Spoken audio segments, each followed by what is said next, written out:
Hello guys, তোমরা সবাই কেমন আছো? আশা করি ভালো আছো। আমি অনেক ভালো আছি। দেখো বেজে গেছে 10টা আর আমি দেখছি টিভি। তা ভাবলাম চলো স্নান করে আসি। স্নান করে দেখো বসে গেছি সবজি কাটতে।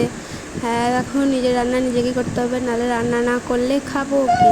তার জন্য আর কি দেরি না করে চললাম। আর দেখো পিছন দিক দিয়ে আমাকে পোস্ট দিচ্ছে। বললাম যে তুই আর কি পোস্ট দিবি, সর। তারপরে দেখো কত ঘেমে গেছি, কারণ তোমাদেরকে দেখাচ্ছি চলো। দেখো রান্না করছিলাম তো, তার জন্য অনেক ঘেমে গেছি। এদিকে মাছ ভাজছে, এদিকে তরকারি হচ্ছে, এদিকে আরও মাছ ভাজা হয়ে গেছে, তার জন্য ঘেমে গেছি। দেখো কত গরম।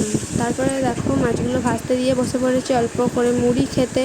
তারপরে দুপুরে খাওয়া দাওয়া সেরে বিকালে ঘুম থেকে উঠে দেখছি বাইরে কি আওয়াজ হচ্ছে, আমি তো বুঝতে পারছি না কি হচ্ছে। তারপরে ভাবলাম যে চলো বাইরে গিয়েই দেখি কি হচ্ছে। তারপরে দেখো তোমাদেরকেও দেখাচ্ছি। দেখো বাইরে বেরিয়েই দেখছি বাবা আর মা কলতলাটা ঠিক করছে। কেন, কলতলার জল উঠোন দিয়ে আসছিল বলে। আর মা সন্ধ্যেবেলায় সন্ধে দিয়ে দিল। আর আমার ব্লগ এখানে শেষ। ভালো লাগলে লাইক কমেন্ট শেয়ার, টাটা।